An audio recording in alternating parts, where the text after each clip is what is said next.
안녕하십니까. 자, 공인인증사 법령 한민우입니다. 이번 주서부터 핵심 요약 과정을 진행합니다. 지금 교재를 받으신 분도 있고 안 받으신 분도 계실 텐데 이게 요약집입니다.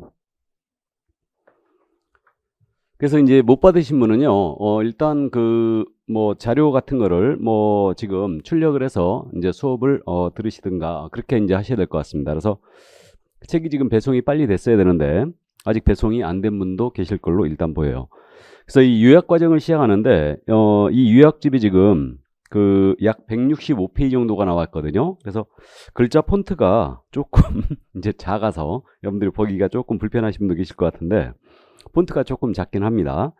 근데 이 요약집은 지금 굉장히 공력이 많이 실려 있는 요약집이에요. 그렇기 때문에 이걸로 여러분들이 단권을 해주시면 됩니다. 그래서 글자 하나하나 이제 꼼꼼히 살펴보시면 수업을 들으시면서 이 부분이 체크 포인트구나 하고 이제 그걸 체크하시고 이제 한눈에 보는 그러한 이제 효과도 기대하고 있고요.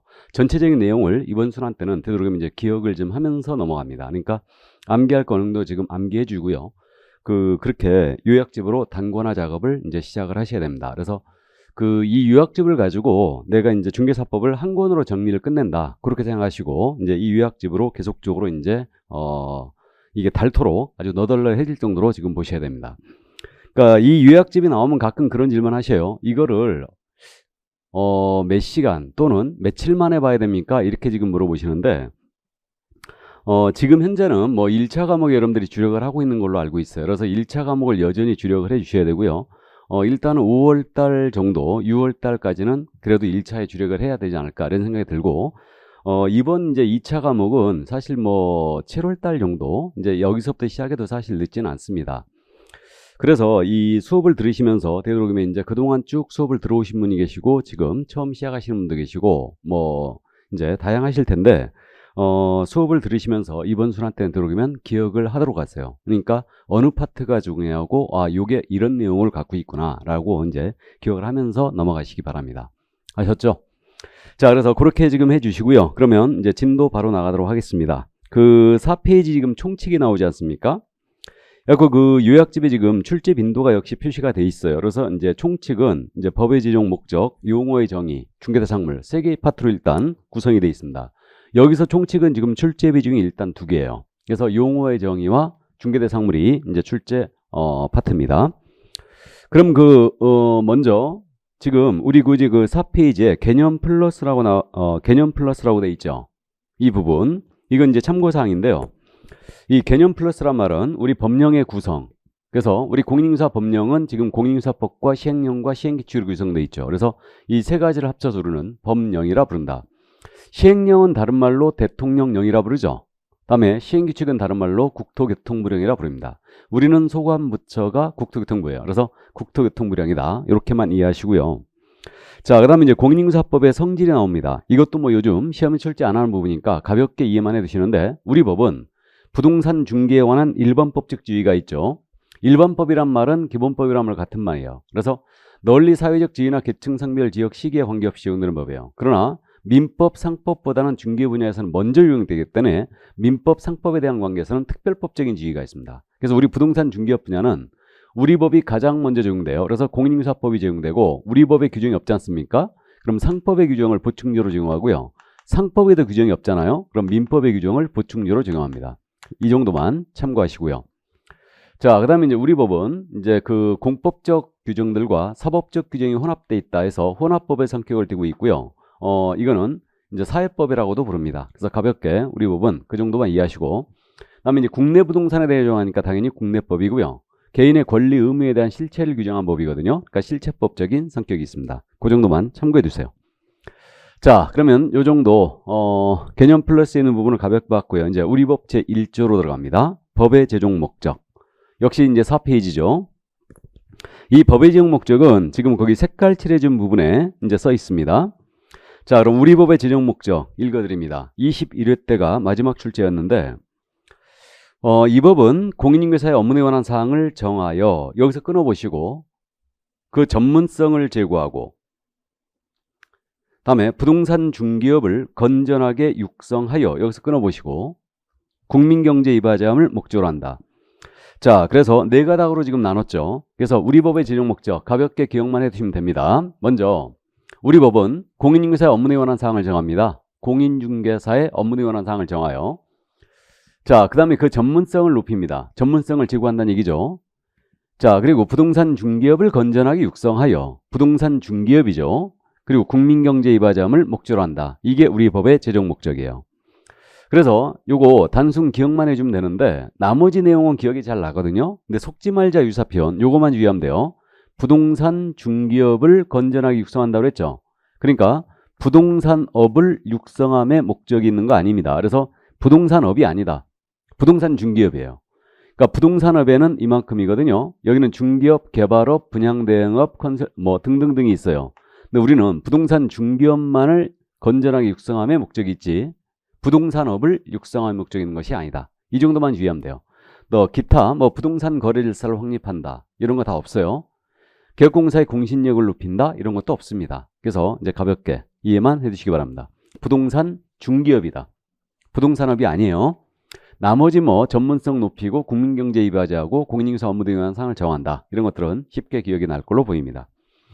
자, 그럼 그 정도 이해하시고 이제 5페이지 용어의 정의로 갑니다. 자, 이 용어의 정의는 지금 출제 빈도가 27회서부터 30회까지 지속적으로 출제했죠. 근데 31회와 32회를 신고로 돼 있잖아요. 근데 사실은 쉰 건 아니었어요. 그러니까 다른 문제를 내면서 지문을 이제 한두 개 정도 31회와 32회 때 냈던 겁니다. 그러니까 한 문제로 온이 안 냈다는 뜻이에요. 그러니까 사실 용어의 정의는 매회 출제합니다. 그러니까 이제 올해는 문제 한 문제로 지금 출제할 가능성이 높아졌죠. 그렇기 때문에 꼭 정리해 두시는데 이 용어의 정의에 대해서는요. 일단 그 6개 용어의 정의가 내려져 있거든요. 그러니까 이제 문제 유형이 단순형이 있죠.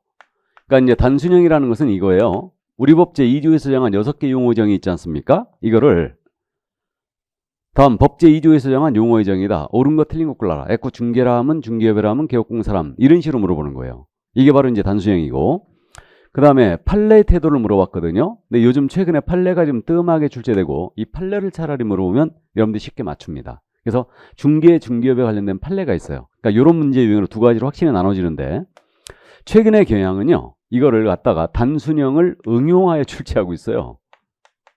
그러니까 이제 암기는 기본이고 이걸 약간 응용해서 출제하고 있습니다. 그래서 이제 이런 부분까지 우리는 올카바를 하고 가야 돼요. 그래서 올해 지금 출제가 예상되는 부분이기 때문에 용어의 정의 꼼꼼히 챙겨주시기 바랍니다. 이게 자 그러면 용어의 정의 이제 들어갑니다. 그러니까 첫 번째 용어의 정의가 중개의 정의가 나와 있어요.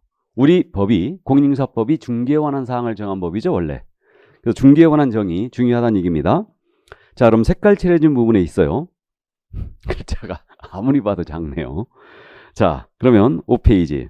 네 저는 무지하게 잘 보입니다. 근데 안 보이는 분 계시죠? 저는 아주 눈이 좋아서 잘 보이는데. 자 그럼 중개의 정의 보겠습니다. 읽어드리죠. 중개라 함은 법정 중개대상물에 대하여 여기서 끊으시고 거래 당사자 간에 여기서 끊으시고 매매기한 임대차 그 밖의 권리의 득실 변경하는 행위를 여기서 끊으시고 알선하는 것 이게 중개예요. 자 그래서 중개를 나열해 봤습니다. 중개라 함은 법정 중개대상물 그랬죠.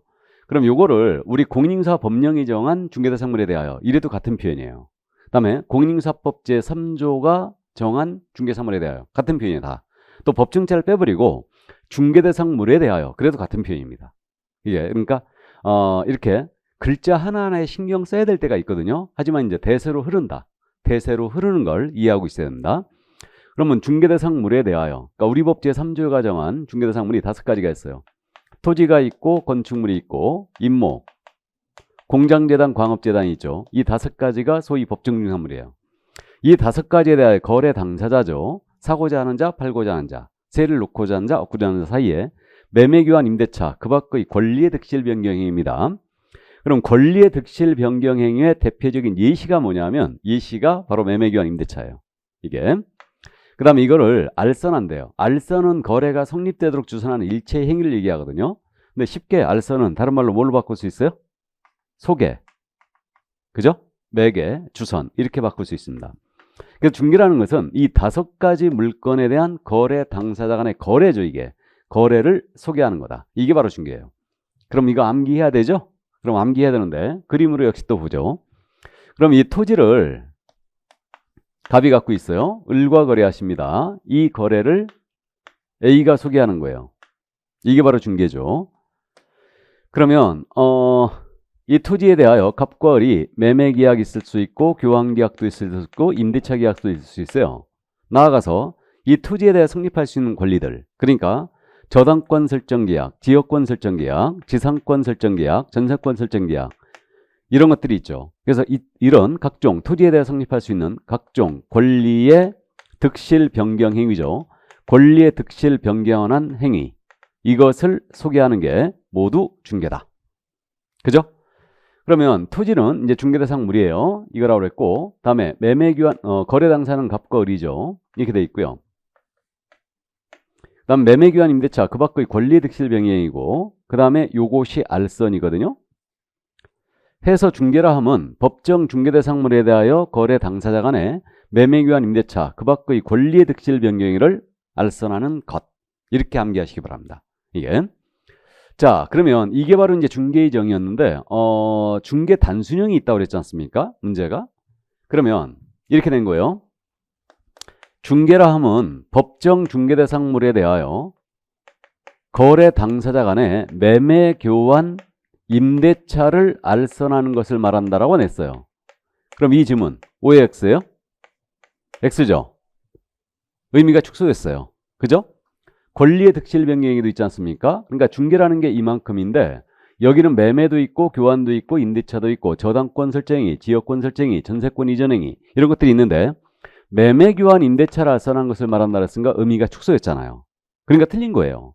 이게 용어의 정의죠. 이게. 그래서 요거는 이제 틀렸습니다. 그러니까 이제 이게 단순형의 대표 유형이고요. 그러면 이거를 요즘 응용화해 낸다고 그랬습니다. 그럼 응용화해 이제 되는 걸 이해하고 있어야 되는데 이렇게 된 거예요, 이번에는.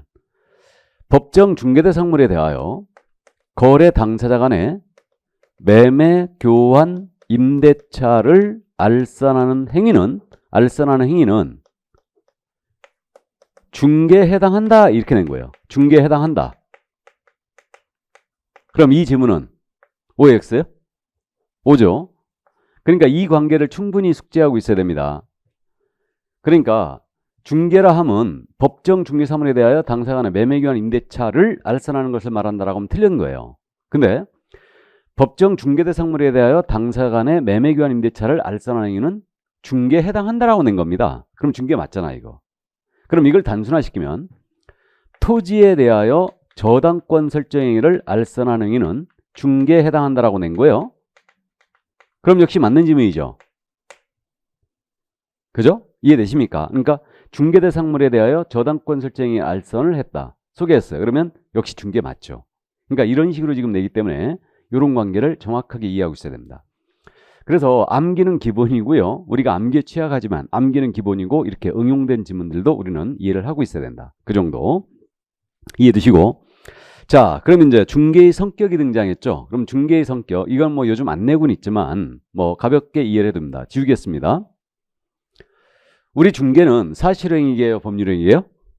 사실행위죠. 그러니까 법률행위는 여러분들이 민법 시간에 공부해요. 그러면 이 중개라는 거 전체를 얘기할 수도 있고 이 부분을 얘기할 수도 있고 이 부분을 얘기할 수도 있는데 중개라는 것은 사실행위라는 게 이제 우리 판례 태도죠. 사실행위다. 그럼 사실행위에 대한 반대말을 법률행위로 이해하면 되는데 법률행위는 우리가 민법 시간에 공부했지 않습니까? 어떠한 법률 효과 발생을 목적으로 하는 하나의 의사표시 또는 수개의 의사표시를 불가계로 요소하는 법률 요건이다. 이렇게 공부했어요. 대표적인 법률행위가 뭐였어요? 계약이죠. 그러니까 우리 중개는 이러한 계약과 같은 법률행위가 아니라는 거죠. 어떠한 법률 효과 발생을 목적으로 하는 의사표시를 하고 있는 게 아니에요. 현장 안내를 한다는 사실, 계약서를 작성한다는 사실, 확인 설명을 한다는 사실.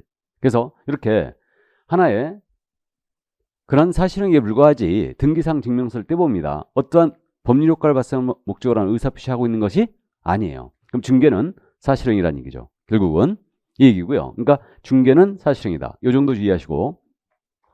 그 다음에 이제 요 A는 갑의 대리인으로서 이 물건을 중개하는 거 아니죠. 그러면 중개는 대리행위다, 아니다? 대리행위도 아니다. 그렇죠? 다음에 이자의 수임인으로서 물건을 팔아주고 있는 것도 아니에요. 나아가 이자의 심부름 플러스 물건을 소개하는 것도 아니다. 그럼 사자로서 행위도 아니죠. 이게. 그럼 이 얘기는 중개는 독자적 행위란 얘기예요. 독자적 행위다. 대리 행위도 아니고 수익민으로서 행위도 아니다. 이 정도 이해하시고. 자, 그 다음에 이제 우리 그 밑에 부동산 동그라미 3번에 있죠. 부동산 중개는 민사 중개에 해당하고 민법상 위임과 유사하다는데 이게 그 부동산 중개라는 게 갑과 을이 부동산을 사고 팝니다. 이건 영업으로서 사고 파는 게 아니죠. 그러니까 영업으로 하는 행위를 소개하면 이걸 상사중개라고 그래요. 근데 부동산 거래는 영업으로 하는 행위가 아니에요. 갑을 사이에 하는 행위가, 매매, 교환, 임대차 하는 행위가 영업을 위하여 하는 게 아닙니다. 그러니까 이렇게 영업으로 하는 행위가 아닌 것을 소개했잖아요. 이걸 민사라고 그래요. 그러니까 민사중개라고 합니다. 그러니까 부동산 중개는 민사중개 중에 하나예요.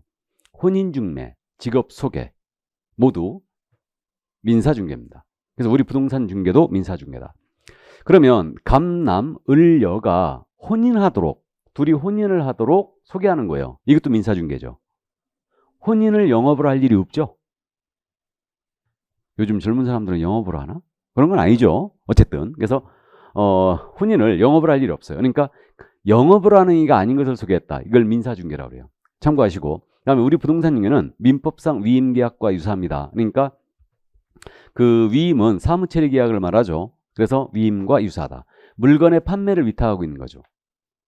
위임은 사무처리를 위탁하는 거예요. 그러니까 그거와 유사하다는 게 판례입니다. 나중에 후일 더 설명을 드리겠습니다. 이거는. 자, 그래서 중개의 성격, 출제하는 부분은 아니지만 가볍게 이해만 해두시고 다음에 중개의 3요소가 나옵니다. 이것도 이 그림에 있죠. 지금 중개가 되려면 3가지 요소. 토지라는 중개대 상물이 있어야 되고 거래 당사자, 갑과 을이 있어야 돼요. 이게 중개 의뢰인이죠. 그래서 중개대 상물이 있어야 되고 중개 의뢰인이 있어야 되고 중개 행위자가 있어야 돼요. 그럼 중개 행위자는 이건 통상적으로 개공이 될 겁니다. 그럼 이 개공은 등록한 자를 말하죠. 그 다음에 등록하지 않은 무등록업자예요. 등록을 하지 아니한 자가 소개했다라도 이건 중개가 될 수 있죠. 그러니까 이 중개 행위자의 범위에는 무등록업자도 포함됩니다. 중개 행위자의 범위에는 무등록업자도 포함된다. 무등록 중개업을 해도 된다는 얘기 아니에요. 그 얘기 아니고 이 소개하는 자는 등록하지 아니한 자가, 그러니까 제가 토지에 대한 거래를 소개해도 이건 제가 한 거는 중개예요. 그러니까 중개 행위자, 여기에는 무등록업자도 포함된다. 그 뜻입니다. 참고하시고요. 자, 그 다음에 이제 그 판례의 태도를 정리를 해야 됩니다. 판례. 그 판례 지금 교재 5페이지 맨 밑에 박스 처리돼 있죠. 보겠습니다.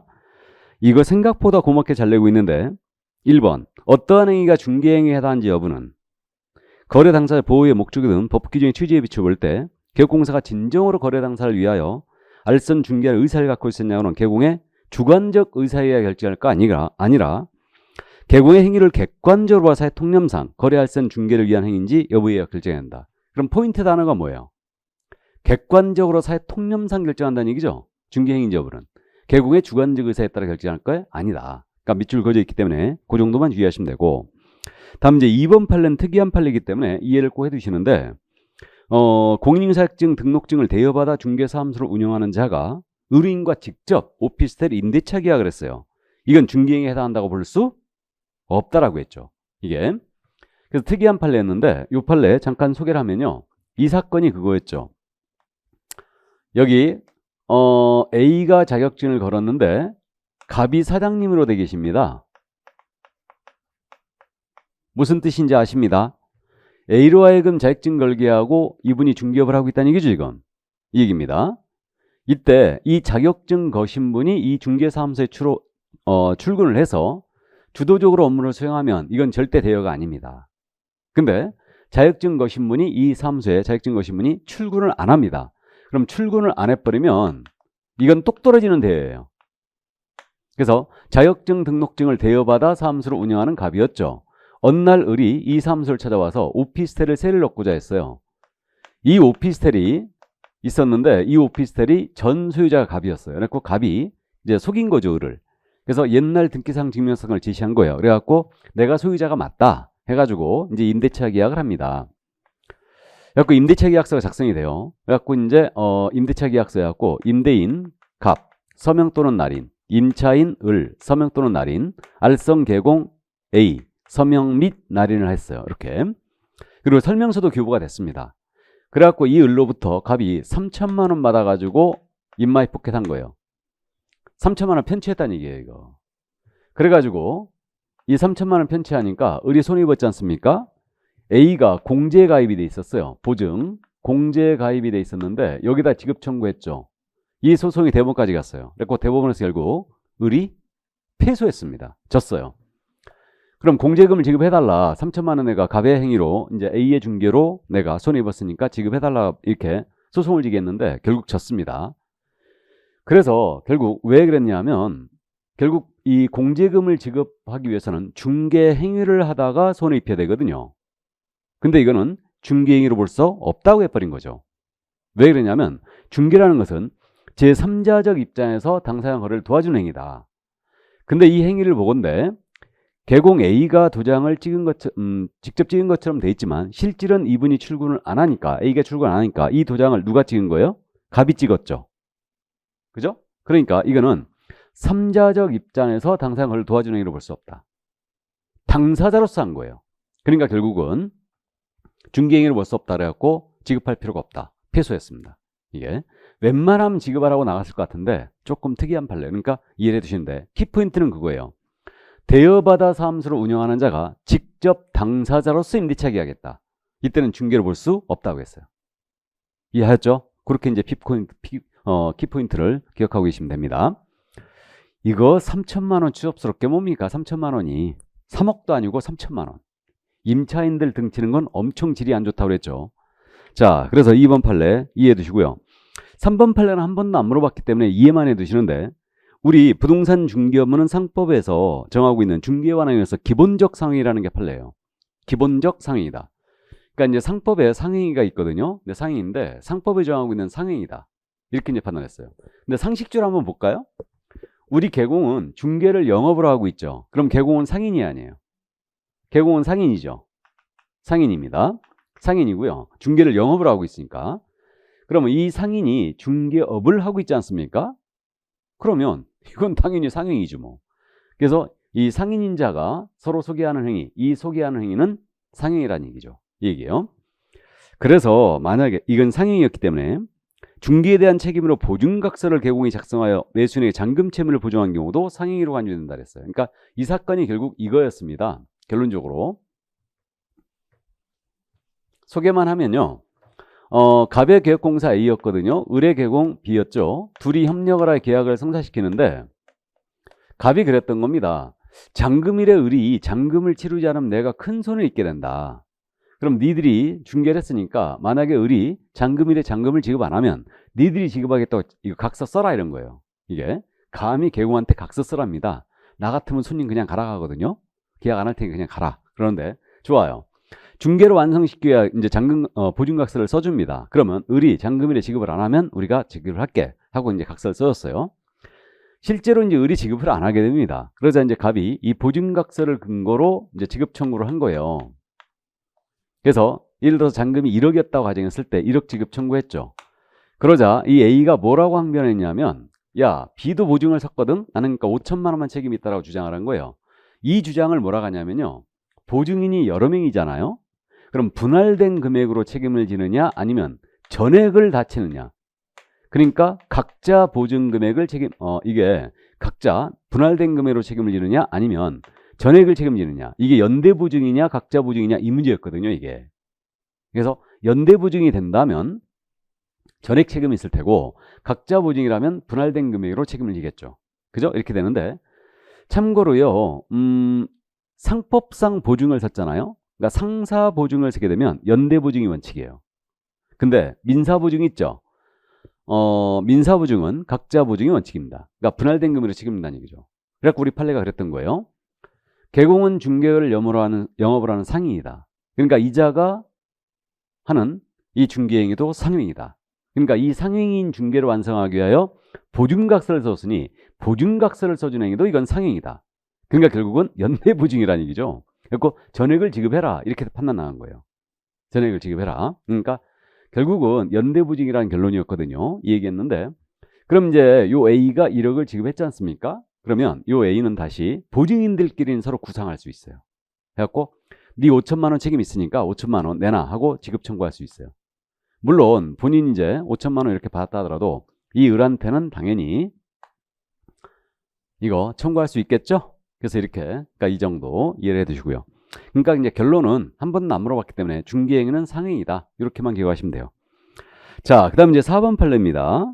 4번 판례는 이제 최근에 나온 판례였는데, 중개행위에 의한 권리의 득실을 변경하는 법률행위가 강행법규에 반한다는 사정만으로는 공사법에서 의한, 공익법에 의한 중개행위에서 제외된다고 할 수 없다. 이 판례 있잖아요. 이거는 참고해 두시는 건데, 자격증 대여에서 나왔던 판례예요, 이거. 원래가. 그러니까요, A가 B한테 자격증을 빌려줬거든요. 근데 이 B가 자격증을 빌려가지고 이제 갑을 간의 거래를 소개하는 겁니다. 이걸 소개하는 건데, 이 갑을 간의 거래 행위 자체가 불법 행위였어요. 이 행위 자체가 불법 행위였습니다. 그래가지고 요 A가 주장하기를 뭐라고 주장했냐면, 나는 자격증 빌려준 게 적법 행위를 하라고 빌려준 거지 불법 행위 중개하라고 이거 빌려준 거 아니다. 그러니까 이자가 불법 행위를 이렇게 중개했으니까 이건 중개 행위가 아니지 않느냐. 그러니까 나는 이거 대여가 아니다라고 주장한 거예요. 중개한 게 아니니까 이게. 그러자 우리 대법원이 어떻게 판단하느냐. 자, 이 당사자 간의 거래 행위가 강행법규에 반한다. 즉 불법 행위라는 이유만으로 이 행위가 중개 행위가 아니다라고 볼 수 없다는 거죠. 중개 행위에 해당한다는 거죠. 이 행위가 불법 행위일지라도 소개한 행위는 분명히 중개 행위다. 그래서 자격증 대여로 처벌한 사건이었어요. 참고만 일단 해두세요. 그래서 대여받은 자의 법률 행위가, 대여받은 자의 그 중개 행위가 당사자 간의 법률 행위가 강행법규에 반한다라고 하더라도 이거는 중개 행위에서 제외된다고 할 수 없다. 중개 행위에 해당한다는 얘기예요. 참고만 해두시기 바랍니다. 이거. 자, 그래서 그 정도 이해하시고 넘어가 볼까요? 이제 중개의 정의를 다 봤는데, 그럼 이제 6페이지 중개업으로 넘어갑니다. 그럼 중개업으로 넘어왔는데, 여기서 넘어가기 전에 중개를 한마디로 표현하면 어떻게 돼요? 중개를 한마디로 표현하면 알선? 아직도 알선이라 하십니까? 한정을 해야 되죠. 그럼 세탁기 알선합니다. 중개 아니잖아요. 그죠? 그러니까 결국은 이제 지금 한정을 해줄 필요가 있는데, 중개 대상 물에 대한 알선이에요. 물 알선, 물 알선, 이게 중개예요. 그러니까 우리가 실생활에서 소개할 수 있는 물건 엄청나게 많은데, 우리가 소위 중개라고 하는 것은 중개 대상물에 대한 알선을 해야 된다. 맞죠? 그럼 중개 대상물이 아닌 것을 알선합니다. 그럼 중개 아니란 얘기죠. 그럼 권리금 거래 소개했어요. 상가 거래할 때 권리금 있죠. 이건 중개상물 아니죠. 부동산이 아니니까. 그죠? 이게 아니니까 중개상물 아니에요. 그럼 권리금 거래 소개했습니다. 중개 아니죠. 또 알선은 소개라고 그랬잖아요. 그러니까 소개라는 것은 제3자적 입장 당사자를 도와주는 거죠. 그러니까 알선하는 행위가 아닌 것도 중개 아니에요. 그러면 부동산에 대한 상담을 해준다. 상담은 이거 그야말로 소개가 아니죠. 조언을 해줄 뿐이죠. 그러니까 부동산에 대한 컨설팅, 당연히 중개 아닙니다. 소개가 아니니까. 그죠? 나아가서 분양 대행해 주는 거예요. 그럼 상가나 주택에 대해서 건축주를 대신해서 팔아주는 거죠, 지금. 그럼 이것도 소개 아니죠. 제3자적 입장에서 소개하는 얘기가 아니에요. 건축주 입장에서 팔아주고 있을 뿐이에요. 그러니까 분양 대행도 중개가 아닙니다. 그죠? 그래서 아주 중요한 개념 이해하고 있어야 됩니다. 컨설팅이나 분양 대행 자체는 중개가 아니다. 왜요? 소개가 아니니까. 그렇게 이해합니다. 예. 자, 그래서 여기까지 중개의 정의였습니다. 이 정도 이해해 두시고, 그러면 이제 두 번째 용어의 정의로 가봐야죠. 자, 두 번째 용어의 정의는 이제 중개업에 관한 용어의 정의입니다. 자, 읽어드립니다. 그 색깔 칠해진 부분이 지금 중개업, 다른 사람의 의뢰에 의하여, 여기서 끊으시고, 일정한 보수를 받고, 여기서 끊으시고, 중개를 업을행하는 것, 이게 중개업이에요. 자, 크게 어렵지 않습니다. 중개업은 글자 수가 3개죠. 세 개니까 3가지 요소다. 다른 사람의 의뢰, 일정 보수, 중개를 업을행하는 것이다. 이게 바로 중개업이에요. 그럼 다른 사람의 의뢰에 일정 보수를 받고 중개를 업을행한다. 그럼 다른 사람의 의뢰라는 것은 갑, 을, 쌍방의 의뢰뿐만 아니고 일방의 의뢰도 포함해요. 일방의 의뢰를 포함한다. 다음에 일정 보수를 받아야 됩니다.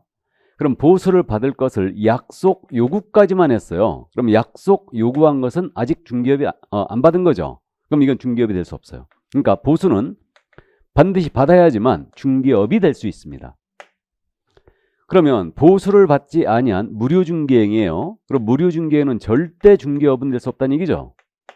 그러니까 개공이 무료로 중개하더라도 위법 아닙니다. 스스로 권리를 포기한 것이니까 위법이 아니라는 게 판례이트도죠. 이게. 그래서 이렇게 무료로 이제 하더라도 이건 절대 위법은 아니지만 중개업은 될 수 없다. 그러나 무료 중개하더라도 확인 설명 정확히 해야 되죠. 손해배분 손해배상 책임도 있겠죠. 그러니까 무료 중개하더라도 우리 법은 그대로 적용이 됩니다. 이 정도 이해하시고, 그럼 약속 요구한 행위는 아직 안 받았으니까 업이 될 수 없다는 얘기예요. 이 얘기고, 그 다음에 중개를 업으로 하래요. 그럼 중개를 업으로 한다. 그럼 업이란 말은 한 번 정도 한 것은 아니겠죠. 그래서 업이라는 것은 우리 판례가 계속 반복성을 띠면서 불특정 다수를 상대로 하여 영리성 있는 행위를 해야 한다는 거예요. 그럼 이게 바로 이제 업입니다. 그러니까 계속 반복성이 있어야 되니까 우연한 기회에 한 번 정도 소개하고 보수를 받았습니다. 그럼 우연한 기회 1회는 절대 업이 될 수가 없죠.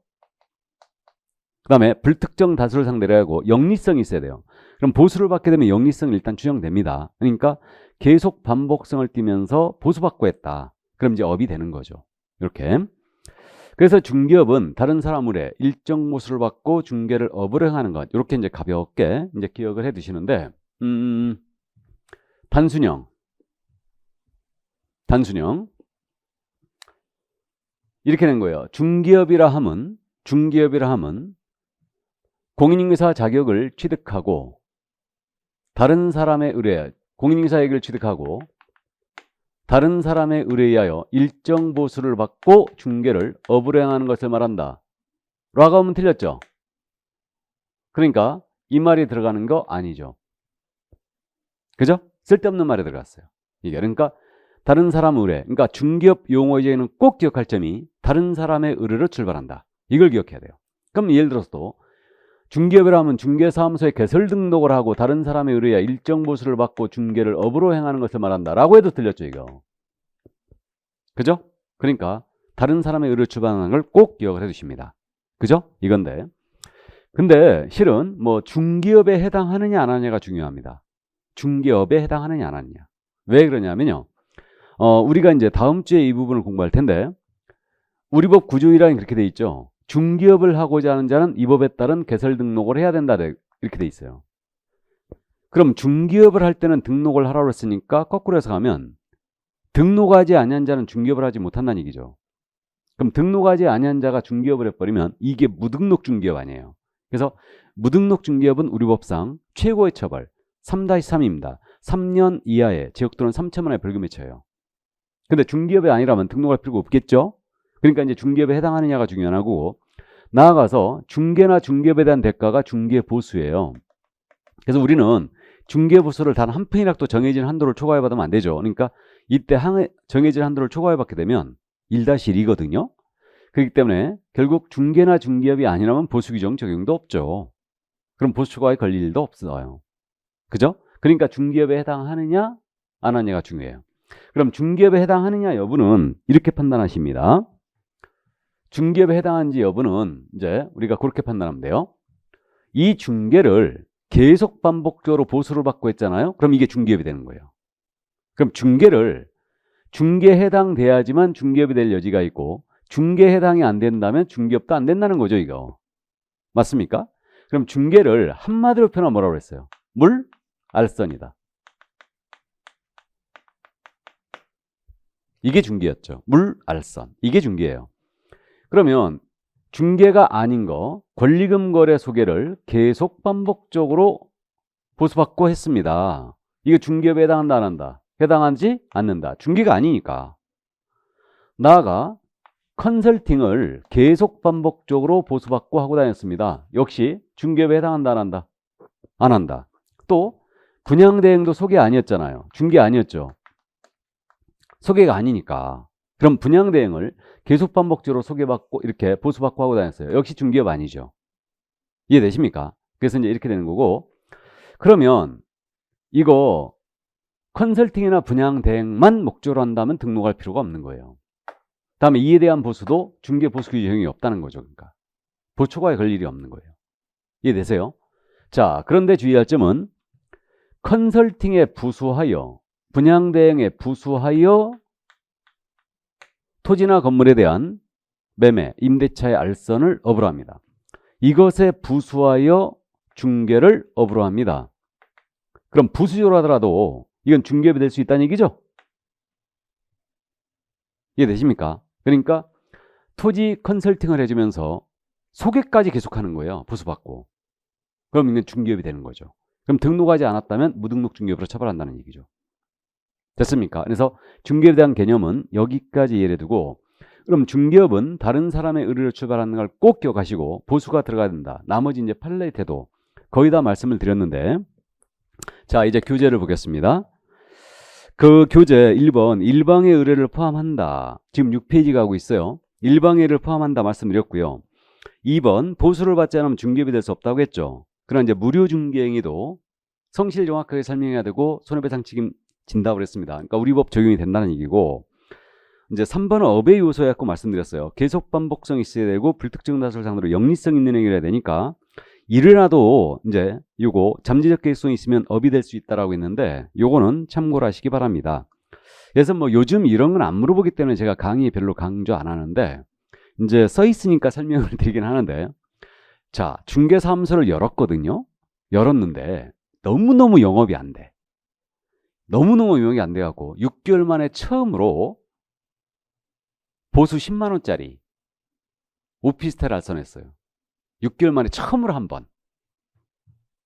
그럼 이거 업이에요, 아니에요? 업이죠. 사무소를 열고 했죠, 지금. 그러니까 6개월 만에 처음 한 번 했지만 잠재적 계속성이 있는 거죠. 그러니까 이건 업으로 볼 수 있는 거죠. 그러니까 업인지 여부는 단순 횟수로만 결정할 게 아니고 여러 가지 정황을 고려하여 사회 통념상 결정한다는 게 판례예요. 이게.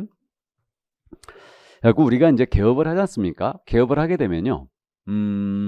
통상 저는 이제 창업 실무 강의할 때 그런 얘기를 많이 했었어요. 지금 이제 창업 실무 강의를 제가 안 하고 있지만 너무너무 바빠서 지금 창업 실무 강의 하자고 해도 이제 할 시간이 없는데, 그런 얘기 제가 가끔 했었죠. 창업을 할 때 이제 개업을 하지 않습니까? 그럼 이제 우리가 경험을 쌓고 개업을 많이 하시는데, 이게 참 처음에 시작할 때는요, 중개사무소에서 도움을 받는 게 좋아요, 더.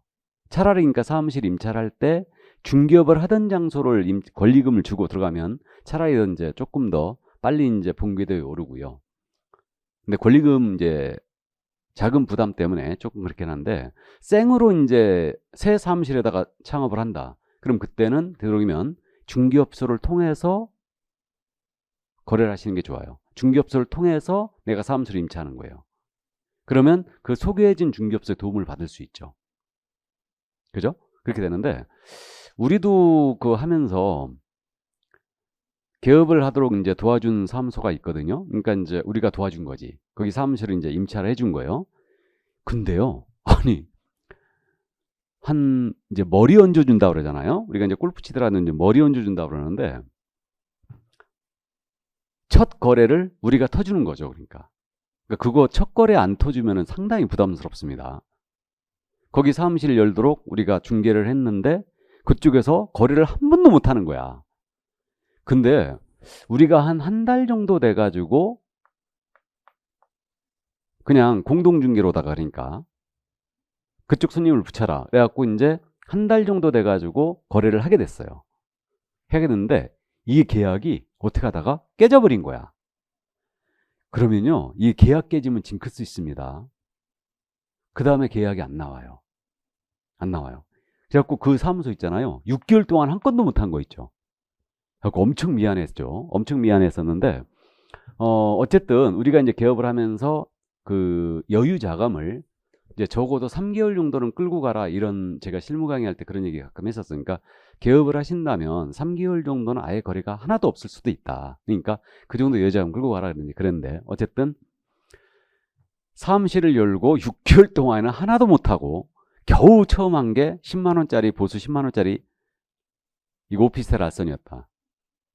거의 뭐 중개사무소를 열게 되면요. 1년 내 판가름 납니다. 1년 내에. 내가 계속 할 건지 닫을 건지 판가름이 나요. 그러니까 이왕 시작했으니까 성공을 해야 되겠죠? 그러니까 이제 그만큼 프로답게 이제 움직여줘야 됩니다. 근데 처음에는 이제 그 경험을 쌓고 이제 하신 분도 그렇고 처음 생으로 이제 개업하시는 분도 그렇고 고생은 좀 하셔요. 네. 자, 그래서 이제 바로 이제 한 번 정도 했더라도 사무실을 열고 하는 행위는 중개업이 될 수 있다. 그 얘기고요. 그 밑에 이제 암기 플러스에 있는 내용을 설명을 드려줘다.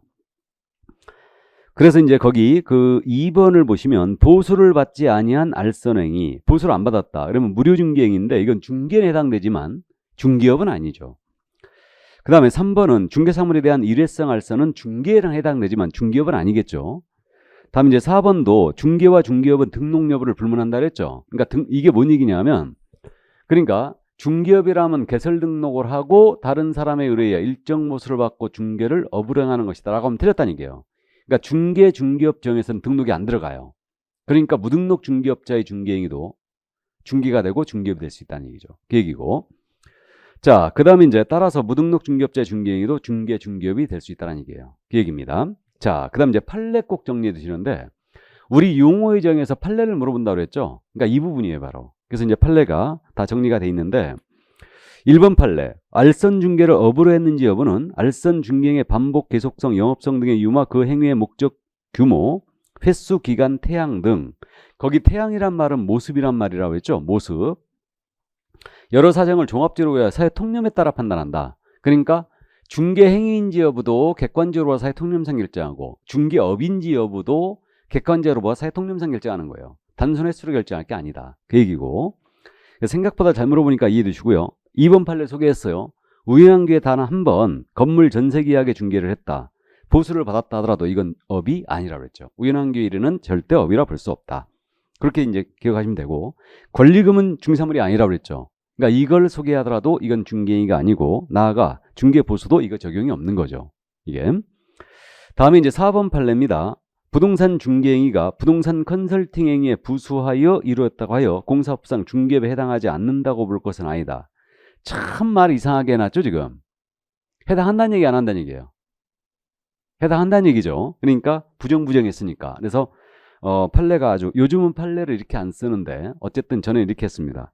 어떻게 하면 멋있게 보일까 하고 이게. 그러니까 컨설팅에 부수적으로 하더라도 이건 중개업이 될 수 있다는 얘기죠. 그 판례 소개한 거고. 다음 5번 판례 있지 않습니까? 이거 중개의 정의상 그 밖의 권리에는 저당권 등 담보물권도 포함되고 여기서 끊어보세요. 따라서 부동산에 대한 저당권 설정을 알선함을 업으로 하는 것은 그것이 설령 금전소비대차 계약의 부수와 이루었다 하더라도 중개업에 해당한다 그랬어요. 그럼 이거는 뭐 이해는 됩니다. 그러니까 컨설팅에 부수하더라도 이건 중개업이 될 수 있다고 그랬죠. 그럼 금전소비대차 계약의 부수하여 저당권 설정이 알선을 업으로 했다. 이것도 중개업이 된다는 얘기죠. 그 얘기인데 그럼 금전소비대차 계약은 그거죠. 대출. 금전소비대차라는 게 소비대차가 여러분들 민법 시험범위에 안 들어가 있지만 지금 이거는 대출을 얘기합니다. 그러니까 이분이 은행 출신이었죠. 그래가지고 대출 알선을 하고 다닌 거예요. 그러면 금전 소비대차만 알선하고 다녔다면 이건 중개업이 아니에요. 중개가 아니죠. 그죠? 근데 이거 대출 알선하면서 주택에 대한 저당권 설정이 알선을 업으로 한 거예요. 그럼 저당권 설정에는 중개대상 행위로서 이것을 알선을 업으로 했다. 그럼 이건 중개업이라는 얘기죠. 이해되시죠? 그럼 거기 제가 이제 끊어놓은 이유가 중개의 정의상 그 밖의 권리, 그 밖의 권리 득실 변경을 소개하는 거 있잖아요. 그 밖의 권리는 저당권 등 담보물권이 포함됩니다. 그러니까 다만 여기서 이제 담보물권이 유질저죠. 유질저. 그러니까 유치권, 질권, 저당권인데 이렇게 되는데 저당권 당연히 이제 포함이 됩니다. 유치권도 포함됩니다. 근데 질권은 제외죠. 질권은 제외예요. 그래서 저당권 등 담보물권이 포함됩니다. 그러면 거기 판례를 인용했어요. 만약에 지문을 이렇게 냈다. 중개대상 권리에는 중개대상인 권리에는 저당권 등 담보물권이 포함된다라고 낸 거예요. 이 지문 OX 뭐라고 하셔야 됩니다. 이게 원칙이죠. 단 질권 제외예요. 질권 제외. 그러니까 우리가 나중에 이제 문제풀이 과정에서 이걸 제가 굉장히 강조를 많이 할 건데 예외를 생각하여 틀렸다고 하시면 안 돼요. 이 지문을. 원칙, 저당권 등 담보물권을 포함합니다. 중개사상 원리에는 포함합니다. 다만 질권 제외예요. 이해하셨죠? 질권은 동산이나 권리에만 성립합니다. 그래서 여러분들 시험 범위에 질권은 중개사상 원리가 안 되기 때문에 민법 시험 범위에서 질권이 제외된 거예요. 그래서 제가 누차 말씀드리지만 민법 시험 범위 누가 정했어요? 중개사법이 정하고 있죠 지금. 중개사상 원리가 안 되니까 질권이 제외된 거예요. 그죠? 그럼 1차를 10번 합격해도 자격증 준다 안 준다? 안 준다. 그죠? 2차를 합격해야 되죠. 그럼 2차를 합격하기 위해서는 무슨 과목 잘해야 된다? 중개사법을 잘해야 되죠. 그러니까 우리 시험에 가장 메인 과목이 무슨 과목? 중개사법이에요. 메인 과목이 중개사법입니다. 민법, 개론, 공법이 아니에요. 민법, 개론, 공법 그게 어렵다 하여 또는 분량이 많다 하여 그게 메인 과목이 아닙니다. 중개사법이 메인 과목이에요. 우리가 용어는 확실히 쓰자고요. 자, 그래서 어쨌든 좋습니다. 그래서 저당권 등 담보물권이 포함합니다. 맞았습니다. 이걸 틀리게 낸다면 중개대상인 권리에는 저당권 등 담보물권 모두가 포함된다 이렇게 낸다는 거죠. 그러니까 원칙적인 지문에 대해서는 맞았다 하셔야 돼. 다만 질권 제외입니다. 담보물권 중에. 그 정도 이해하시고. 자, 그래서 이제 그 판례 이해를 해 두시고요. 다음 이제 6번 판례. 일방 당사자 의뢰도 포함된다고 그랬고요. 말씀드렸고. 다음에 7번 판례. 보수를 받을 것을 약속하거나 요구까지만 했다. 이거는 아직 받은 게 아니니까 중개업으로 볼 수 없다고 그랬죠. 업이 아니라고 그랬습니다. 그래서 판례 가볍게 이해를 해 두세요. 자, 그럼 여기까지 했고요. 그러면 조금 쉬었다가 용어의 정의 나머지를 나가도록 하겠습니다. 잠시 쉬죠.